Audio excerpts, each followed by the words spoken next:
Muy bien, muy buenas tardes. En nombre de la carrera de Comunicación y Periodismo de la Universidad Peruana de Ciencias Aplicadas, les doy la bienvenida a este espacio de encuentro con Juan Aurelio Arévalo e Iván Slokovich, directores de dos diarios importantes en nuestro país, del Comercio y de Correo, a quienes de todo corazón agradezco su buena disposición para estar con todos ustedes en este encuentro. Habíamos invitado a dos directores de otros medios de comunicación también que lamentablemente no han podido acompañarnos. Así que, Aurelio, Iván, les agradezco muchísimo el tiempo que nos están dedicando en días que sé que son arduos para los periodistas. Y en este espacio queremos tratar un tema que siempre es sensible, pero creo yo que mucho más en estos días, la libertad de prensa y la libertad de expresión. Y esto no solamente ocurre en el Perú, sino en buena parte del mundo, donde algunos preferirían que la prensa independiente no existiera. No es coincidencia que hace unos pocos días atrás haya sido concedido el Premio Nobel de la Paz a dos periodistas, un ruso y una filipina, precisamente por su defensa denodada de esta libertad fundamental. Está con nosotros también nuestro profesor y periodista Manuel Erauskin, que va a conducir esta conversación, este diálogo. Al final vamos a dejar unos 10 o 15 minutos para que todos puedan expresar sus preguntas y Manuel se las hace llegar a nuestros invitados. Muchas gracias por estar con nosotros y adelante. Muchas gracias, Rosana. Muy buenas tardes a nuestros invitados, Juan Aurelio Arévalo, director del diario El Comercio, e Iván Slokovich, director del diario Correo. En principio quería proponerle lo siguiente. Es claro que tener una libertad de prensa en cualquier país contribuye al fortalecimiento de la democracia. Sin embargo, la vida diaria nos da señales muchas veces opuestas a este tipo de anhelos, de aspiraciones. Para ustedes, de su experiencia, ¿dónde identifican los elementos centrales del ejercicio de una libertad de prensa que responda a un carácter saludable, pero también responsable? No sé quién de ustedes quisiera comenzar. Juan Aurelio, Iván. Como quiera. Hola Manuel. Tomo la palabra, Iván, si te parece. Sí, adelante, Aurelio, con todo gusto. Bueno, primero quiero agradecerte, Manuel, Rosana también por la presentación y a la UPC por esta oportunidad de poder acompañarlo, ¿no? Y además me parece muy interesante poder conversar de este tema que es tan importante, sobre todo en estos tiempos en los que vivimos en la actualidad en el Perú, y quizás también durante la conversación podamos compartir algunas de las experiencias que tenemos nosotros en los medios frente a la situación actual, ¿no? Creo que la relación de los medios de comunicación, me gustaría hablar de la relación de los medios con el poder, sobre todo, si te parece, Manuel. Sí, claro que ¿No? sí. Porque creo que estamos viviendo una situación donde siempre la prensa y el poder han estado marcados por una relación de distancia y de vigilancia, ¿no? Creo que los periodistas cumplen un rol muy importante en la sociedad. Los periodistas son los que prenden la luz, los que ponen el foco sobre las autoridades, los que alertan sobre abusos, los que hacen que rindan cuentas las autoridades frente a los ciudadanos. Rosana hace unos minutos comentaba que la semana pasada entregaron el Premio Nobel de la Paz a dos periodistas que precisamente cumplían este rol que les acabo de mencionar, ¿no? Y en esta época en el Perú creo que siempre ha habido dificultades,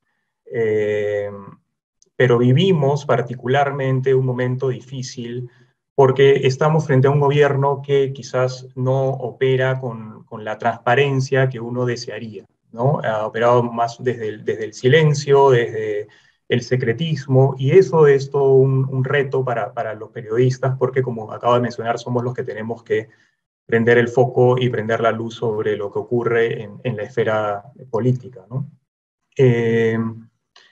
Nosotros, por ejemplo, en el diario El Comercio, hace unos días, en la unidad de periodismo de datos, que es una unidad que empezó a funcionar en enero de este año, contamos que el presidente de la República apenas le ha dedicado durante toda su gestión 30 minutos a declarar a los periodistas, ¿no? Y siempre han sido declaraciones al paso, siempre han sido declaraciones en la calle, no se han ofrecido entrevistas, no se han ofrecido conferencias de prensa. Y eso marca un poco el espíritu en el cual se maneja el gobierno actual y lo que tiene que enfrentar en la prensa. Es muy difícil, pues, acceder a tener declaraciones de primera mano y declaraciones del presidente. Entonces siempre han habido dificultades, pero en este momento creo que pasamos por un momento aún más difícil, ¿no? Y han habido, pues, una serie de momentos importantes en el último tiempo en el cual el periodismo pues no ha tenido el acceso suficiente, desde la juramentación de gabinetes, desde conferencias de prensa, luego de los consejos de ministros, etc. Entonces, hay muchas dificultades en este momento para poder ejercer adecuadamente este rol. Y los principales afectados, en realidad, considero yo, no son los medios de comunicación, sino son los ciudadanos, porque son los ciudadanos los que reciben la información, son los ciudadanos los que tienen que estar informados, enterados de lo que ocurre en el Perú, de lo que hacen las autoridades, etcétera, ¿no? Entonces, no sé, yo empiezo la conversación por aquí, ¿no? Por el momento actual que nos toca vivir a nosotros como periodistas. Iván, a propósito de lo que comentó Juan Aurelio, esta situación muy puntual de hostilidad, ¿no? Porque a fin de cuentas son expresiones de hostilidad de parte de esta administración. Tenemos casos muy puntuales, ¿no? El ex primer ministro Guido Bellido, con declaraciones fuera de lugar, ¿no? Con colegas de la prensa. Es más, el mismo cuerpo de seguridad del presidente, donde en episodios muy puntuales han agredido a periodistas, los han sacado así en peso y les han impedido desarrollar su trabajo, un trabajo que a fin de cuentas beneficia a la ciudadanía.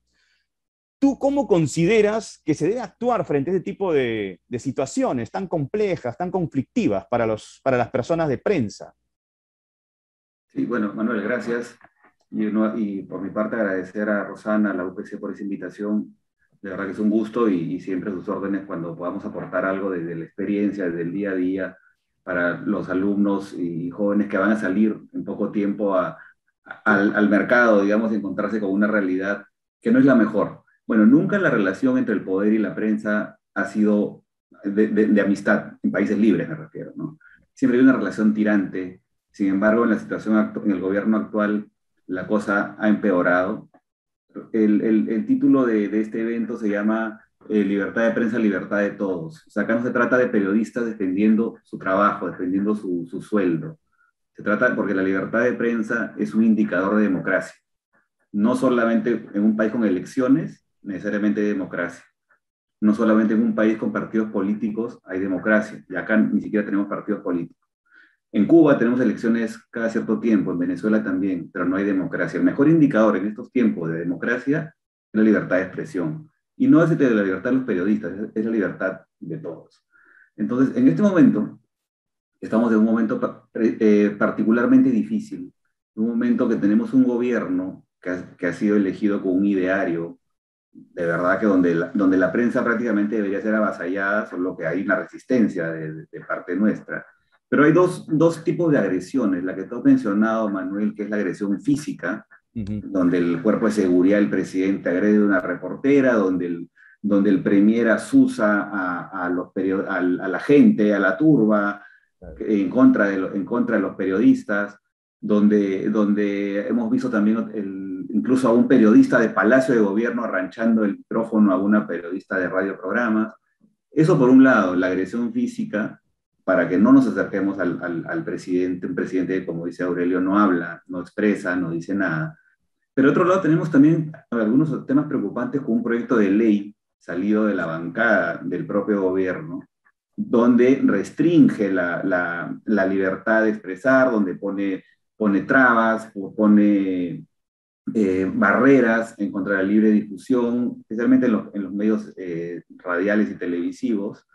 Y también tenemos un presidente al que se le ha ofrecido, se le ha pedido que firme dos declaraciones, que es la de Chapultepec y la de Salta, y no solamente no lo ha hecho, sino que su bancada, de manera indirecta, quizá hablando por el presidente, ha recomendado que no la firme.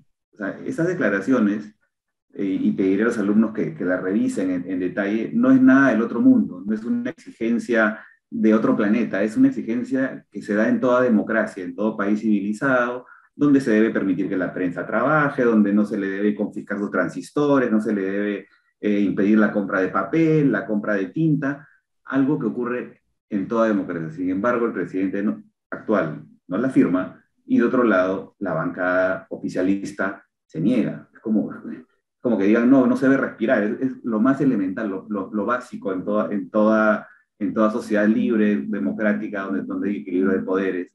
Sin embargo, este gobierno, que ya desde el ADN, desde el ideario de Perú Libre, viene con esta crítica, este afán de intervenir bajo el eufemismo de pongamos los medios de servicio al servicio del pueblo. Eso es la demagogia más grande. Eso se viene repitiendo hace 50 años en toda dictadura, ¿no?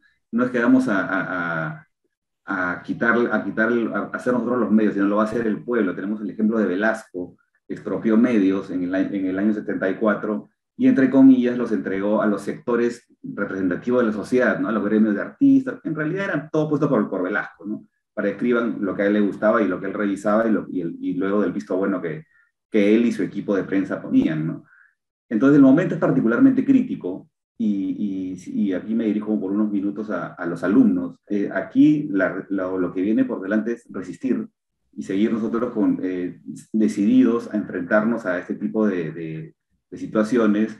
Como digo, no son nuevas, pero se han agravado con este gobierno, que parte de un ideario, y sería bueno leerlo, donde quien lo lee parece que estuviera leyendo un ideario de jurásico de los años 70 o 60, donde la prensa tiene que estar sometida. Y como yo digo, la prensa, la libertad de prensa, de expresión, es el mejor indicador de que en un país la democracia funciona. Lo demás, las elecciones y los partidos políticos, son muy secundarios.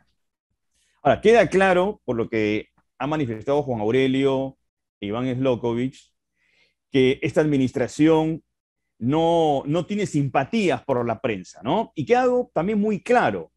Hasta ahora el presidente no ha concedido una entrevista como corresponde a un medio, donde el medio pueda tener la posibilidad de profundizar lo que realmente él quiere realizar en su gestión.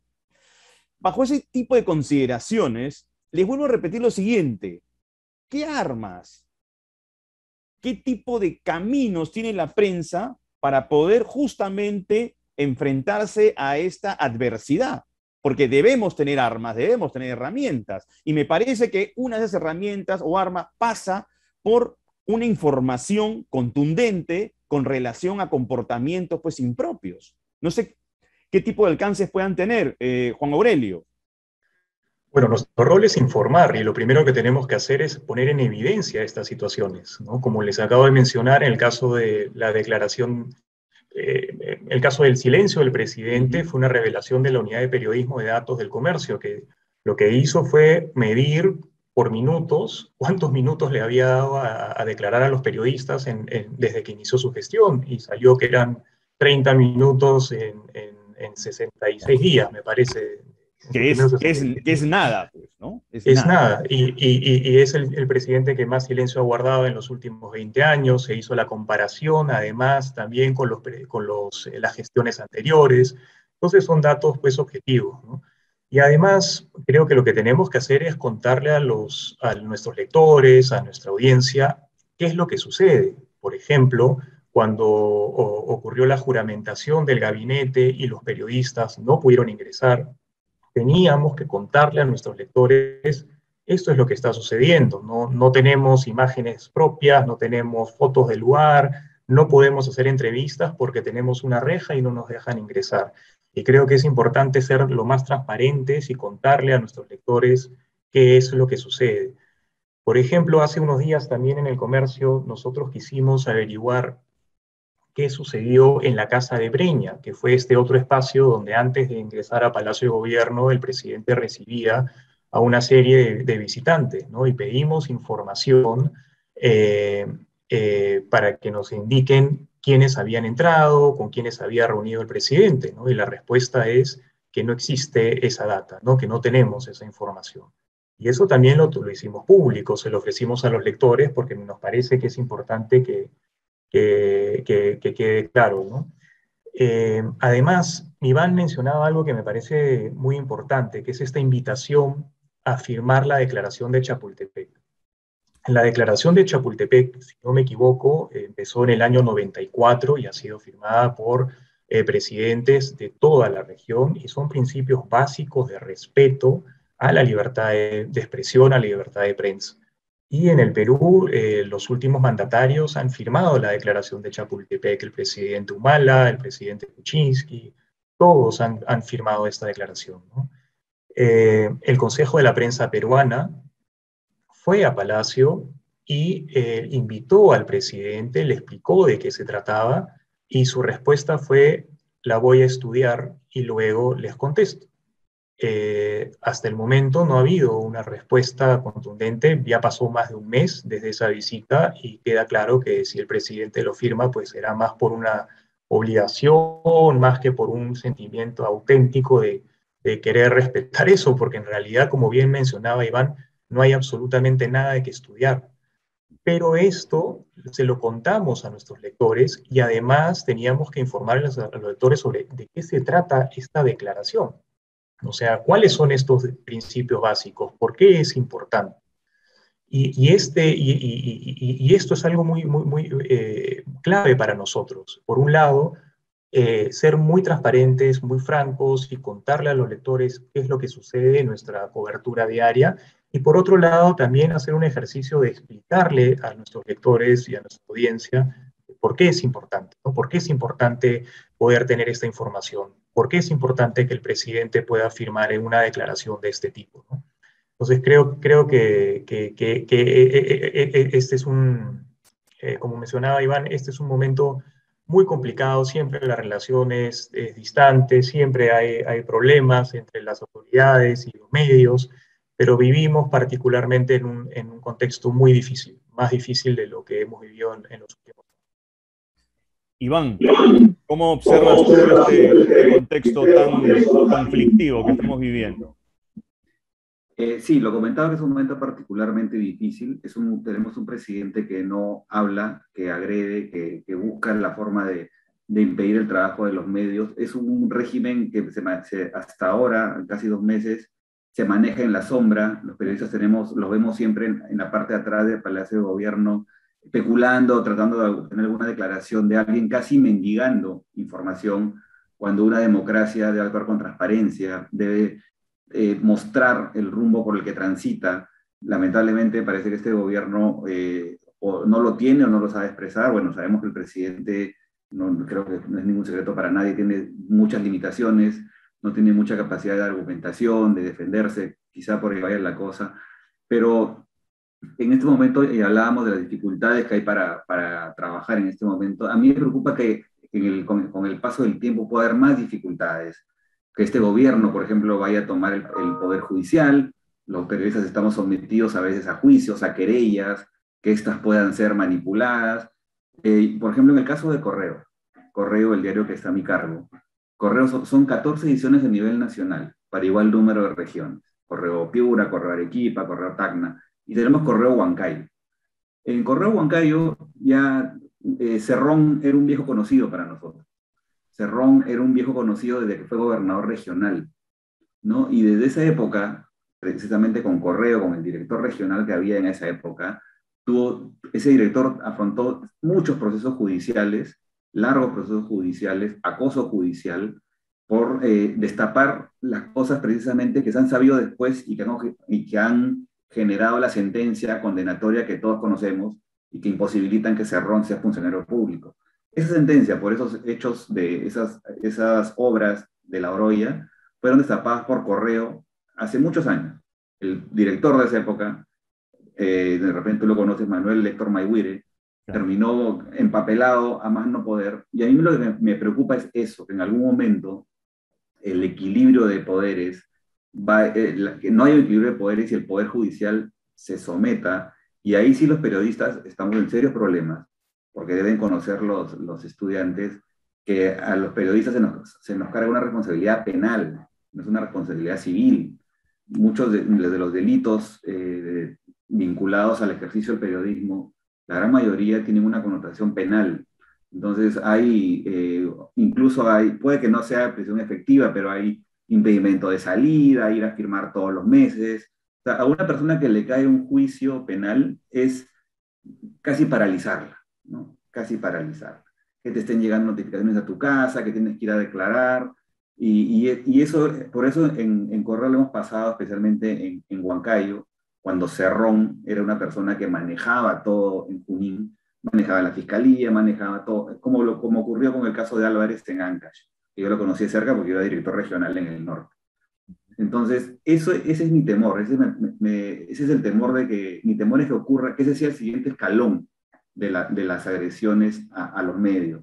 Y retomando la pregunta, sí, coincido con Juan Aurelio, de que los medios tenemos que denunciar, tenemos que poner en evidencia, tenemos que poner el foco cuando ese tipo de cosas, poner el foco hasta de que el presidente no habla, de que se escabulle de los medios. A veces uno va tras una declaración, no la consigue, lo que se convierte en noticia es la forma en que escapó el presidente, ¿no? En que se subió a su carro rodeado de guardaespaldas.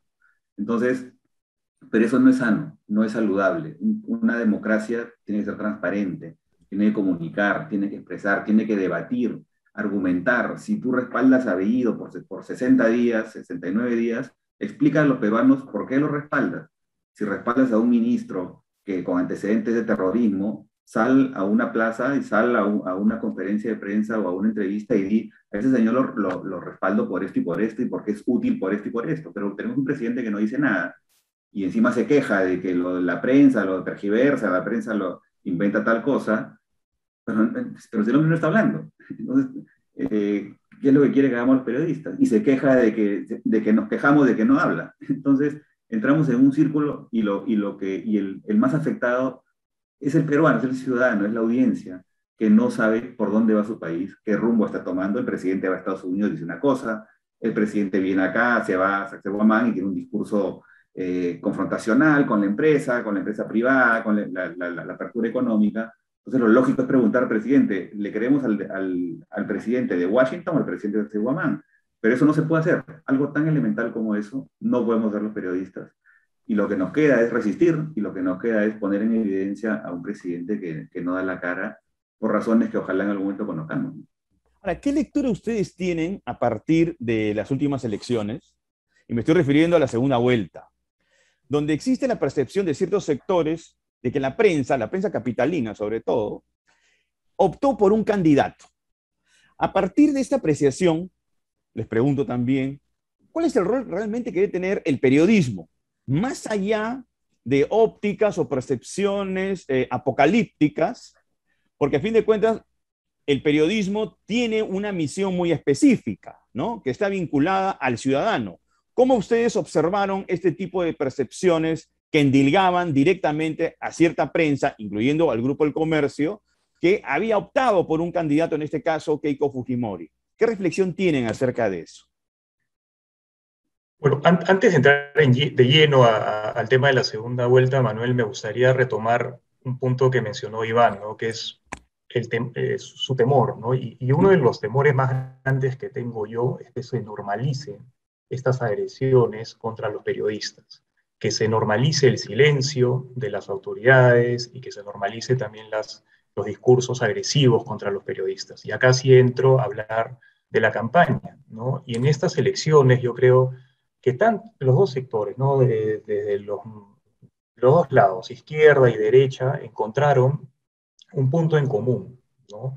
Esta frontera entre la verdad y la mentira no era relevante para ellos. Entonces, cuando aparecían denuncias basadas en hechos, apelaban al discurso de mermeleros, ¿no? O de prensa basura.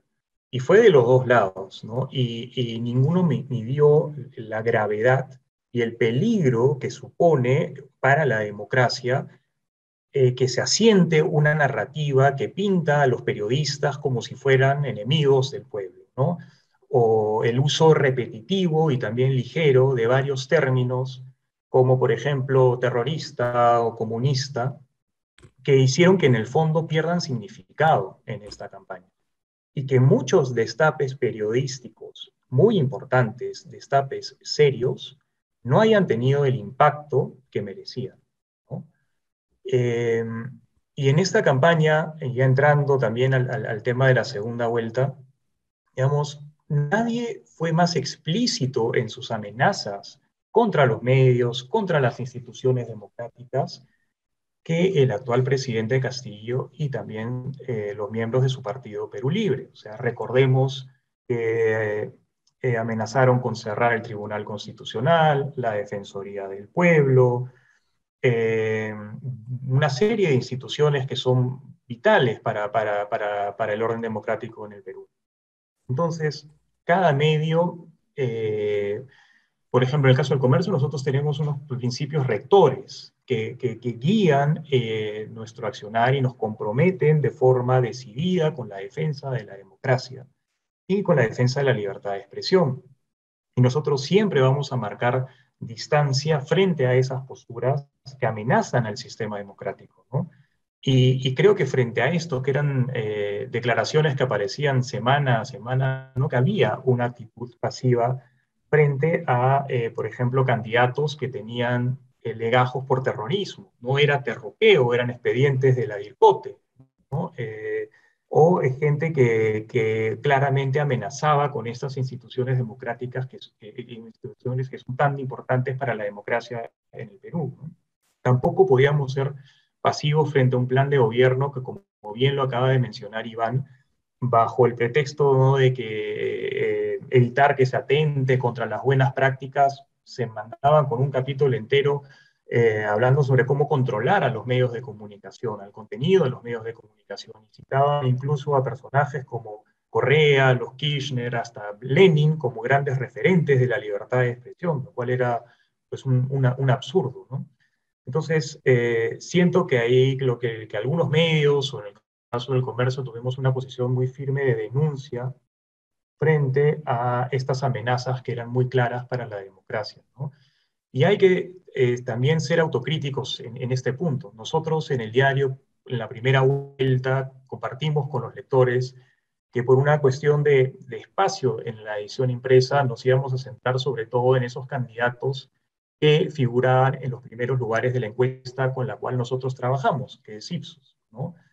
Y al final la cosa cambió de pronto y en la segunda vuelta apareció un candidato que no lo habíamos tenido realmente en el radar durante toda la primera vuelta, ¿no? Apareció un poco de sorpresa. Él había escrito una columna en El Comercio, una columna que ya era preocupante por lo que planteaba, pero no aparecía como una de las personas que podían llegar a la segunda vuelta. Y cuando eso finalmente sucedió, pues ahí nos dimos cuenta de que no lo habíamos tenido a él y a su partido y a toda la agrupación liderada por Vladimir en el radar.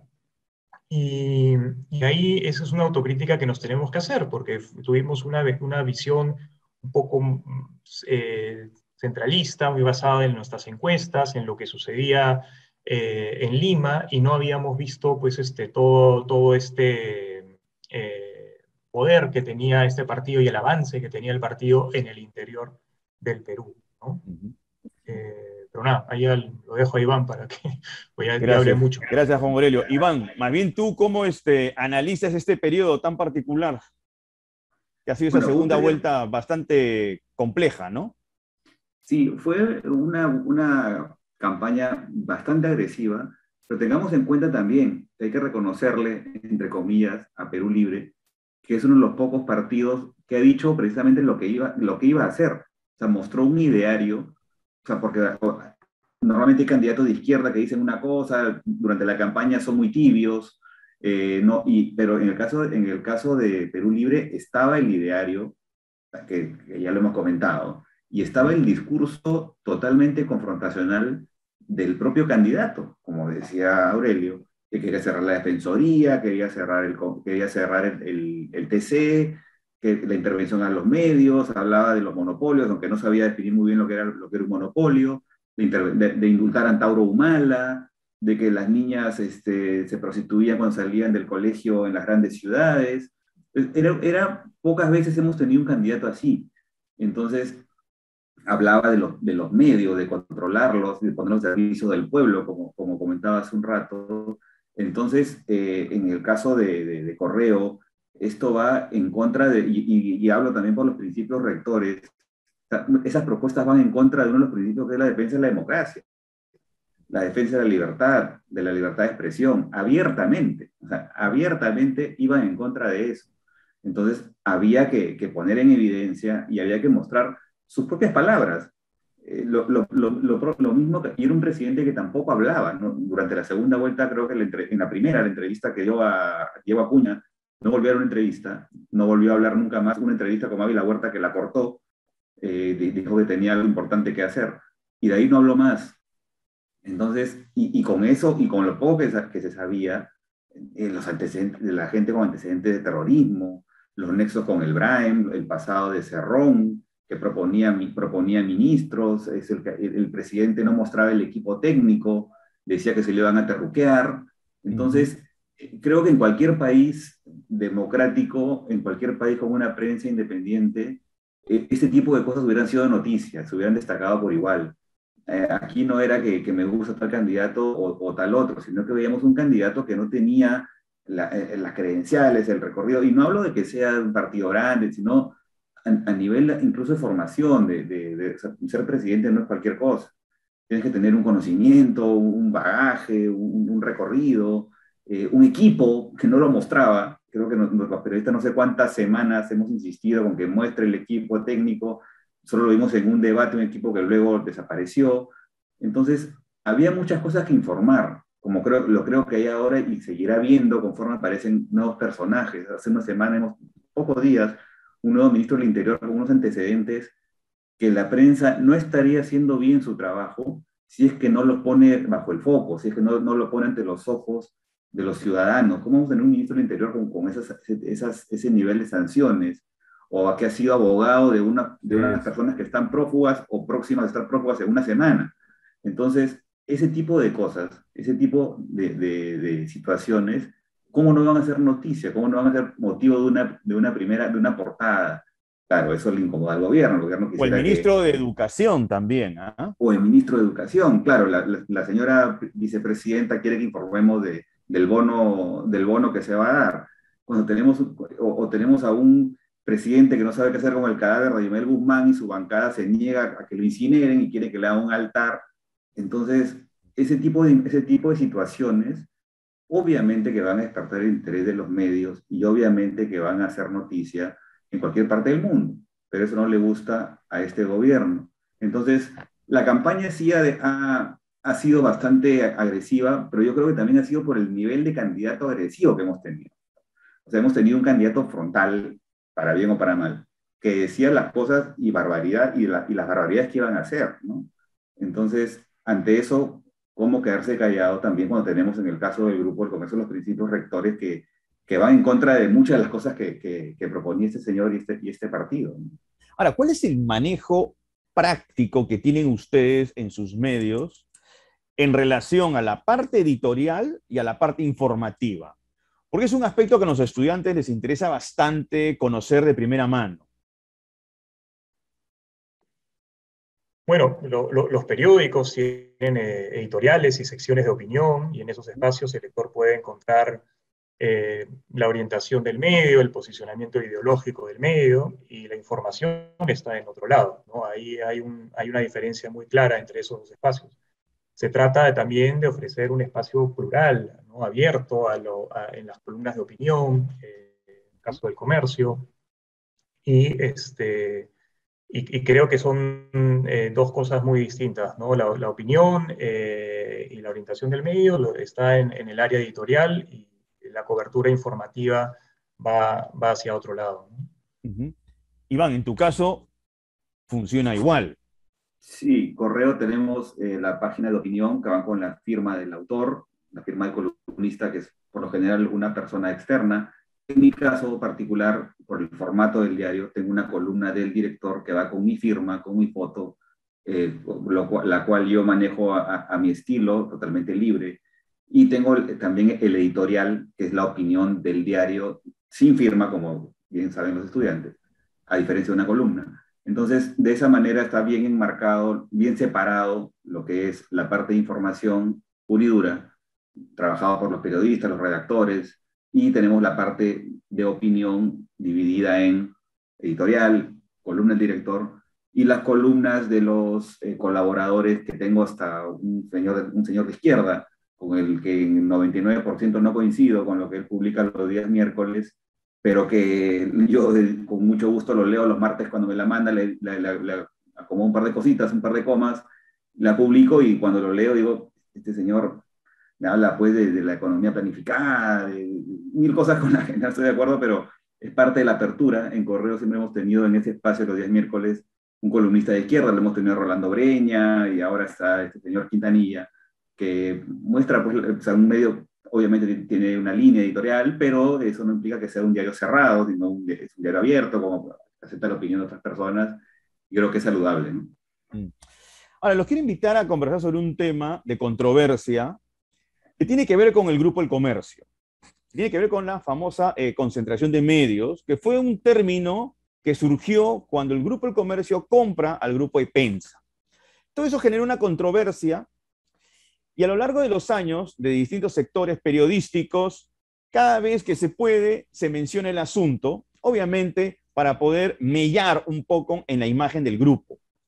Ustedes como directores, ¿hasta qué punto, si es que existe ese punto, esta convivencia con día a día que ustedes tienen a nivel periodístico se ve influenciada pues de manera unilateral por una especie de ser omnisciente que les dice qué poner y qué no poner en las portadas? ¿Cómo es esa mecánica? Juan Aurelio, no sé si tienes una presión muy puntual sobre esto. Supongo que sí.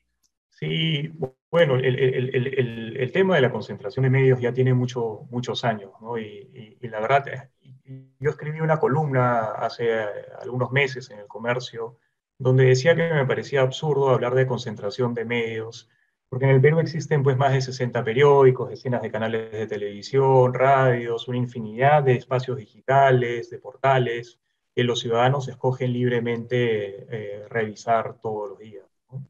De hecho, mientras se ha discutido el caso de Pensa, han aparecido nuevos diarios. Y no solamente nuevos diarios, sino nuevos formatos, como podcast, programas de YouTube, transmisiones en vivo a través de redes sociales. Bueno, Entonces, digamos, portales, ¿no? Portales que son sí, medios. sí, entonces digamos que todos estos portales, todas estas, e incluso nuevos formatos que han aparecido, forman parte ya de la rutina informativa de millones de personas, ¿no? Entonces, pensar que hay una concentración que te obliga a estar informado de determinada manera y que solamente accedas a determinados medios, a mí me parece que es algo bastante irreal, y sobre todo pues en el año 2021, ¿no? Eh, por ejemplo, Iván trabaja en Correo, que es parte del Grupo El Comercio, y Iván y yo no nos conocemos personalmente. O sea, nos conocemos por Zoom, ¿no? Nos hemos visto por aquí, y no hemos tenido, yo no he tenido el gusto de conocerlo en persona todavía, ¿no? Iván tiene pues muchísimos años trabajando en Correo, yo tengo más de 12 años trabajando en El Comercio, y no nos hemos cruzado todavía, y luego somos directores de dos diarios del grupo, ¿no? Eh, no sé, yo siempre he dicho que acá en el fondo de lo que se trata es del derecho de las personas a elegir, ¿no? Y pongo el ejemplo del caso del comercio. La web del diario El Comercio no es una web totalmente abierta, porque tienes contenido cerrado solo para suscriptores. Nosotros estamos en un modelo de paywall, que es un modelo distinto al de Correo, distinto al de Trome, distinto al de otros medios. Y sin embargo, la web del comercio es el sitio más visitado del Perú. Y nosotros estamos profundamente agradecidos de las personas que visitan la web del comercio y que además se suscriben a la web del comercio. Nadie los obliga, a eso, ¿no? Y cuando sales a la calle con un periódico en el kiosco, nadie te obliga hoy a ir a comprar un periódico, ¿no? Si algo concentra el comercio o el grupo del comercio es la preferencia de la audiencia, creo yo, que escoge libremente el medio que quiere consumir, ¿no? Ya sea en el impreso, ya sea en digital, ¿no? Entonces, por eso considero que todo el tema de la concentración de medios empezó por un tema empresarial, donde una de las partes pues, no estuvo contenta con el resultado de la operación y se terminó confundiendo a la gente con una serie de términos como monopolio, acaparamiento, concentración, etcétera, ¿no? Pero grave de todo esto es que quizás se puso en bandeja frente a toda esta desinformación, eh, posibles controles a la propiedad de los medios, al contenido de los medios. Eso me parece que es muy, muy, muy preocupante, ¿no? Ahora, en el caso de la concentración, o como se quiera llamar, ya está judicializado, ya seguramente dentro de poco habrá un fallo, quizás Iván ahí puede explicarlo mejor que yo, pero, pero no sé, a mí me parece que acá en el fondo de lo que se trata es del derecho de las personas a elegir los medios que quieran consumir, ¿no? Y yo considero que no existe tal concentración, ¿no? Y por último, a mí me afecta muchísimo eso porque a veces cuando se habla de que el comercio compró a Epensa o el comercio compró el diario El Comercio, porque siempre como somos el grupo El Comercio, y lleva el nombre del diario, siempre nos cae a nosotros, ¿no? Entonces, lo que ocurra con otros medios de comunicación del grupo, en realidad el rango de acción del diario El Comercio es nada, o sea, nosotros no intervenimos en las otras redacciones, yo no sé cuál va a ser la portada de Perú 21 mañana, no sé cuál va a ser la portada del diario Correo, Ojo, no también, tengo... también en los canales, ¿no? Lo que ocurre en el También, canal tanto 4 o América Televisión o Canal N no es un asunto que a ustedes les competa. no, no, y siempre se habla del comercio, ¿no? Y eso me afecta particularmente a mí, porque yo soy el director del diario El Comercio, y el comercio no tiene, pues, ningún tipo de decisión sobre lo que ocurra en el Canal 4, en Canal N, en los otros medios de grupo, ¿no? Entonces, si a alguien le molesta este tema de la concentración, créeme que es particularmente a mí, ¿no? Iván, más bien tu experiencia, bueno, lo ha referenciado Juan Aurelio, pero tu experiencia fue muy especial. Eh, Tú tienes muchísimos años trabajando en Correo, antes en Ojo, lo que era el grupo Epensa. Es más, si no me equivoco, desde que ingresaste como practicante y ahí tu carrera fue evolucionando. ¿Cómo tú viviste esa etapa de la concentración de medios cuando Correo, Ojo, dejaban de ser Epensa para formar parte del grupo? ¿Tú cómo lo viviste y hasta qué punto eso para ti realmente ha significado la posibilidad de que, como vuelvo a repetir, una especie de entidad omnisciente te dicte el índice del diario? Sí, a ver, yo entré como practicante en Ojo en el año 93, a inicios de la década de los 90, cuando Fujimori tenía 3 años en el poder recién. He sido practicante, redactor, editor, jefe de informaciones, he sido director en provincias y luego fui director en Correo en Lima en el 2013, antes de que aparezca surja la compra de las marcas de Pensa por parte del comercio. Yo ya era director de Correo cuando ocurrió esto y sigo siendo director 8 años después. O sea, fui director con la familia Gois, los propietarios anteriores, y sigo siendo director con el Grupo del Comercio. Correo se creó hace 60 años. Fue un diario fundado por Luis Banquero Rossi, un empresario pesquero.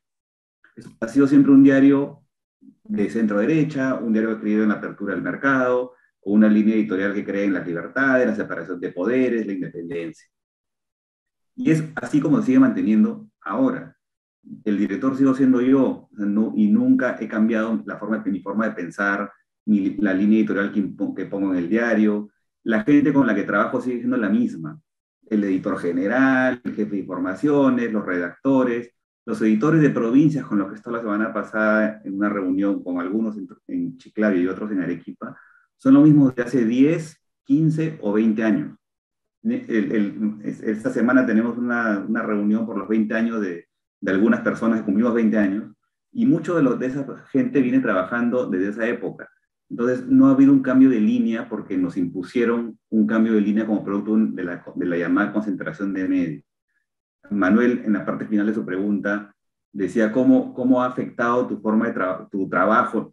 Casi no lo ha afectado. Ha afectado porque cambiamos el sistema editorial, cambiamos de tipo de oficinas, cambiamos de la parte de logística, la parte administrativa, pero la parte de la esencia del trabajo periodístico, la línea, la independencia, no ha variado. Yo sigo trabajando con la misma independencia de cuando era practicante hace 29 años y como era ahora. Hay una leyenda negra que dicen que nos dictan las portadas por un teléfono, y eso incluso ha sido judicializado, pero a mí ni un juez me ha preguntado, señor, ¿a usted le dictan las portadas? ¿A usted lo obligan a poner tal cosa? ¿A usted le vetan tal cosa? ¿Le dicen este tema no lo toque? ¿O ataque a este? ¿O defienda a este? Jamás. Yo escribo una columna de opinión con mi nombre, con mi firma, desde que era director en Correo en Provincias, desde el año 2010, y nunca nadie me ha puesto un ok, públicala o no, cambia este párrafo, cambia esta línea.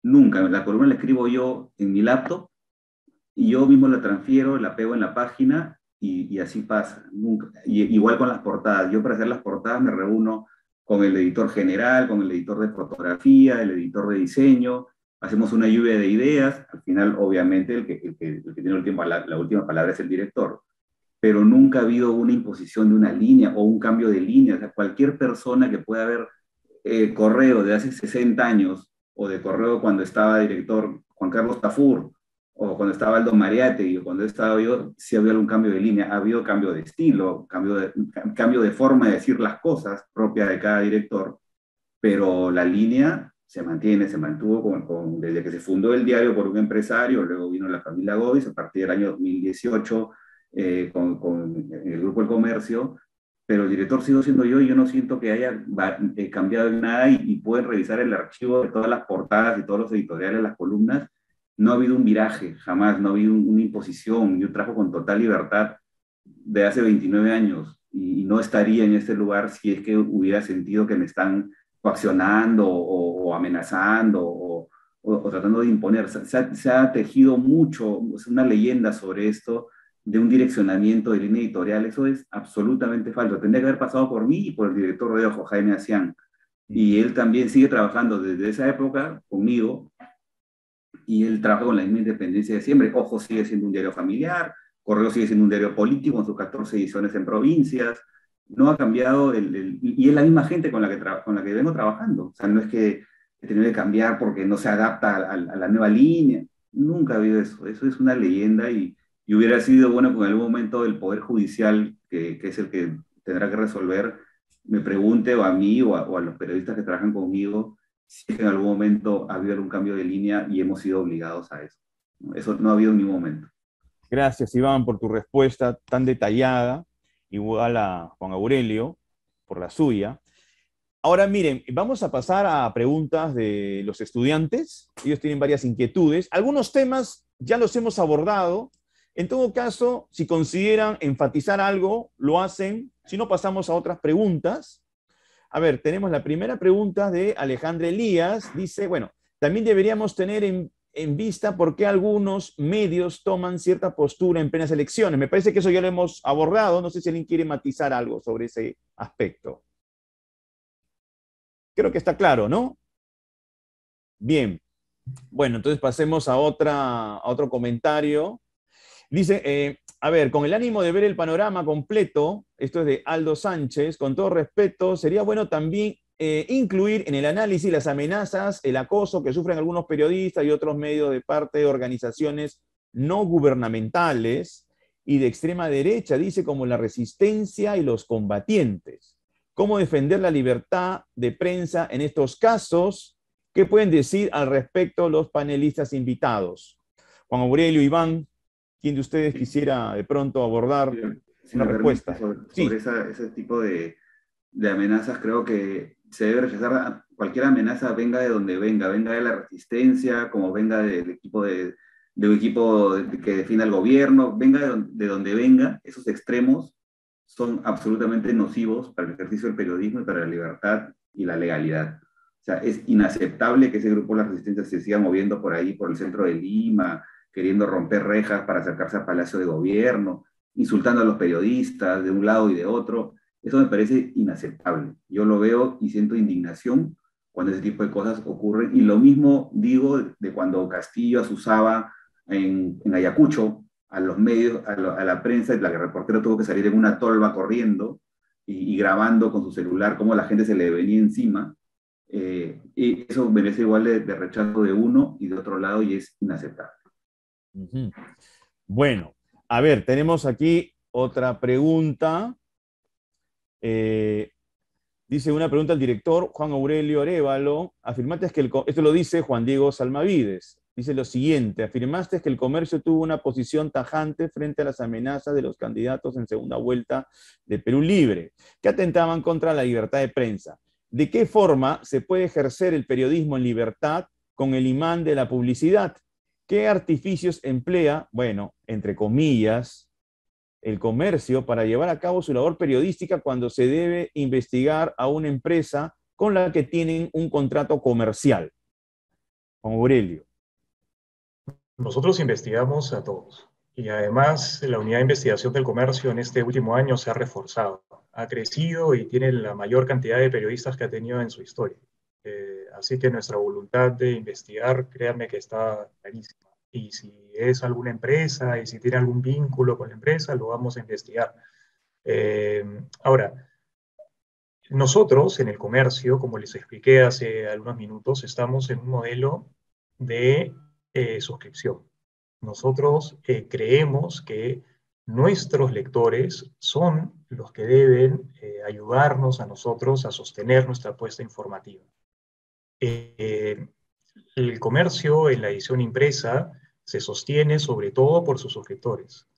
Y en el caso de la edición digital, también empezamos desde hace más de un año con un modelo de suscripción, porque queremos que sean nuestros lectores los que nos ayuden a poder hacer el periodismo que nosotros queremos. Gracias a la suscripción del comercio, la suscripción digital, hemos podido sacar adelante varios proyectos, como por ejemplo la unidad de periodismo de datos del comercio, ¿no? Entonces, son esos lectores los que apoyan al periodismo que nosotros queremos hacer. Y eso es algo que incluso se ve con mucha notoriedad en otros medios, como por ejemplo el caso emblemático que siempre es el gran medio de referencia, que es el New York Times, que hoy día sus ingresos son mayores por sus suscriptores que por la publicidad, ¿no? Y a nosotros nos gustaría poder tener seguir con ese camino también, ¿no? Que sean cada vez más nuestros lectores los que nos puedan ayudar a sostener nuestra oferta informativa, ¿no? Pero bueno, en el caso del comercio está claro, incluso nos ha tocado vivir la experiencia de un accionista del diario vinculado a casos de corrupción, que es el señor Graña, y yo lo he escrito también en una columna, donde marqué una distancia muy clara de él y del comercio y de las decisiones, ¿no? Porque así como se habla de la concentración de medios y se dice que nosotros controlamos lo que publiquen los otros diarios, etcétera, también estaba el nombre del señor Graña en el comercio. Y al señor Graña, por ejemplo, yo no lo conozco, tampoco personalmente, nunca he tenido contacto con él, no nos dictan absolutamente nada, y es una persona que ha sido accionista del diario, que es accionista del diario y ha aparecido en el comercio, en la portada del comercio enmarrocado, ¿no? Juan Y entonces, Aurelio, aprovechando esta pregunta, sí. estás abordando acerca de un accionista. ¿Cuál es el grado de influencia que tiene el grupo de accionistas con la parte periodística? Ninguno. O sea, el que toma las decisiones editoriales en el comercio soy yo, ¿no? Y mi equipo de periodistas, ¿no? Que ya tenemos muchos años acá en la redacción. A mí me eran bastante joven, pero yo tengo en el diario 12 años. tengo un equipo que me rodea, que tiene mucha experiencia y mucho tiempo también acá en el comercio, formado en el comercio. Y creo que la cobertura, por ejemplo, de este último caso demuestra esa independencia que tiene el diario, ¿no? Este ha sido un accionista en el cual que ha estado y está metido en una investigación por corrupción, y yo mismo, como director del comercio, lo he llamado con todas sus letras un corrupto que debe afrontar el proceso que se le sigue y tal, y sea cual sea lo que pase con él, nosotros daremos cuenta del proceso, de la investigación, y seremos muy firmes en denunciar cualquier caso de corrupción como este, ¿no? Muchas gracias, Juan Aurelio, por tu respuesta. Iván, fíjate, acá hay una pregunta que tiene que ver con la autorregulación. Y la voy a plantear tal cual nuestro estudiante o nuestra estudiante Rocío del Carmen la ha formulado. Dice, los medios de comunicación han sido cuestionados con o sin razón en el transcurso del tiempo. ¿Qué mecanismo objetivo de autorregulación deben implementar los medios de comunicación? Sobre todo para enmendar pues, los errores cometidos, ¿no? Que es en suma lo que nos pregunta o les pregunta Rocío del Carmen. Bueno, los medios nos autorregulamos y nos cuidamos a diario. Los medios lo que tenemos que cuidar mucho es la credibilidad de nuestra marca, la limpieza de nuestra marca, que es nuestro mayor capital, la credibilidad del medio. Entonces, y ahora, y hace un rato hablábamos de la cantidad de medios disponibles que hay. Los medios estamos sometidos a mucho escrutinio de las audiencias. La gente no es pasiva como era antes. La gente en redes, la gente en medios alternativos, en portales, en Facebook, en redes sociales, si no haces bien las cosas, te va a caer. Entonces, nosotros nos cuidamos mucho de hacer productos que permitan preservar la limpieza de nuestra marca, que permitan dar un producto de calidad y que nos permita como profesionales sentirnos bien también. O sea, a nadie le gusta aparecer señalado como que hay información falsa, difunde mentiras. La gente cree que nosotros hacemos las cosas, algunas personas, ¿no? Que mentimos discriminadamente porque nos llamaron y nos dijeron pon tal cosa o quita esta otra. O sea, no, nosotros somos profesionales que tenemos un nombre que cuidar, tenemos una marca que cuidar. No es tan fácil eso de la fake news, por ejemplo. Un medio serio que da la cara, que aparece la firma del director, el nombre del director, que pertenece a una empresa en el caso o a una marca, en el caso de Correo con 60 años, no se puede difundir fake news, pues. Al contrario, tiene que denunciarlas, tiene que aclararlo, desmentirlo, ¿no? Esa es función nuestra en tiempos de fake news. Entonces, los fake news no vienen de los diarios que pertenecen a un grupo empresarial, a una empresa editora. Vienen de anónimos, ¿no? A veces se confunde la prensa con los fake news. Los fake news combatimos eso. ¿Por qué? Porque tenemos que cuidar una marca, cuidar un nombre, cuidar nuestro propio nombre como periodistas también. O sea, a nadie le gusta andar por la calle diciendo, ese es el mentiroso, es el mermelero. Oiga, una persona tiene unos años, una experiencia, una profesión, se fue a estudiar, tiene una familia y un buen nombre de cuidar también, ¿no? Entonces, no es tan ligera la cosa como se piensa a veces, ¿no? Que la prensa miente y desinforma. Ya hemos hablado de casos desde la campaña y en este gobierno, ¿no? Pero la autorregulación es todos los días, es a diario, porque nos debemos a un público, a una audiencia y a una marca que tenemos que cuidar como nuestro mejor capital. Bueno, es importante justamente eso. Sí, Juan Aurelio, te escucho. Sí, me gustaría compartir algo adicional sobre el caso del comercio. Nosotros tenemos nuestros principios rectores, pero también desde hace un año hemos adoptado un programa que se llama el Trust Project, que son indicadores de confianza digitales para nuestras notas firmadas en la web. Entonces, el Trust Project es una serie de indicadores desde citaste a fuentes, llamaste a la persona aludida, incluiste un documento, si es que haces mención a ese documento, y una serie de 10 indicadores, ¿no? Y el comercio es el tercer medio en América Latina que forma parte del proyecto del Trust. Este es un proyecto que incluye a medios como El País, como el Washington Post, como La República de Italia, La Nación de Argentina, Y esa es una demostración de lo que nosotros queremos ofrecer a nuestros lectores, ¿no? Este compromiso con la verdad y con el rigor, ¿no?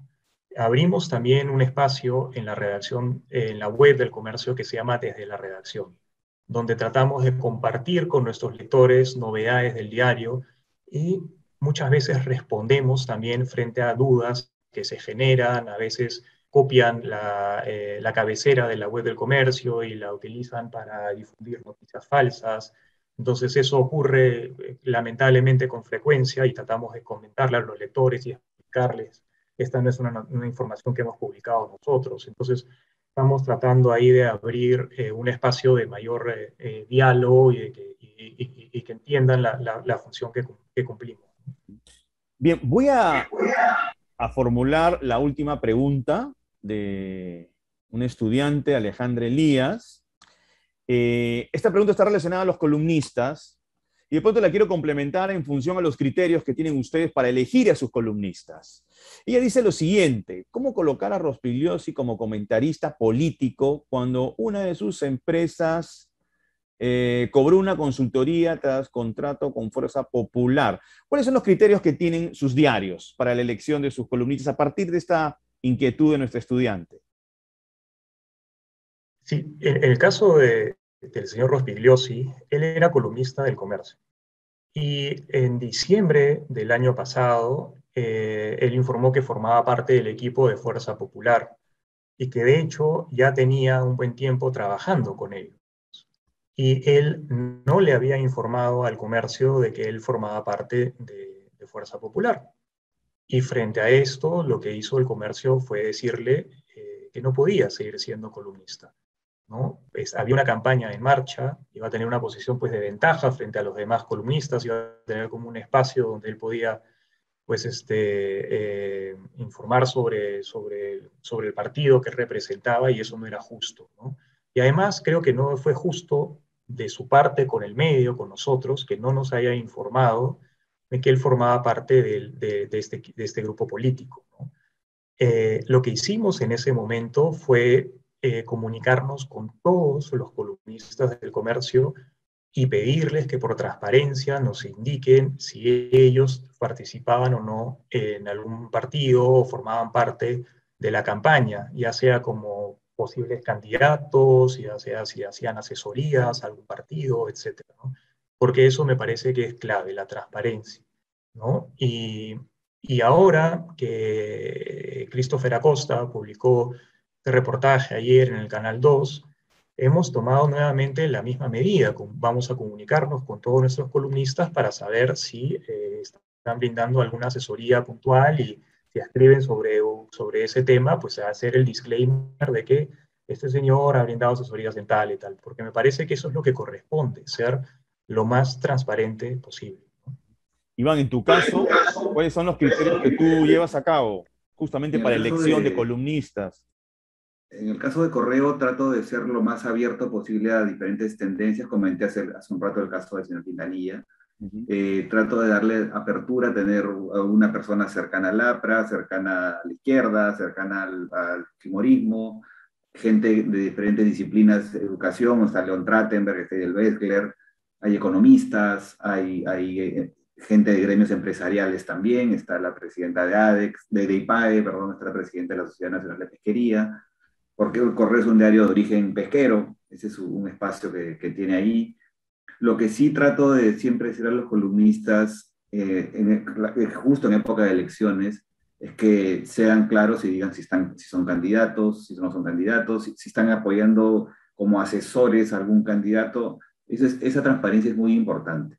Es muy importante. Y en cuanto a los textos de las columnas, que casi no he tenido casos, pero en alguna situación pasada, por ejemplo, donde se le va un poco el tono, se pone con algún insulto, alguna agresión, lo llamo y le digo, ¿crees que eso lo puedas cambiar?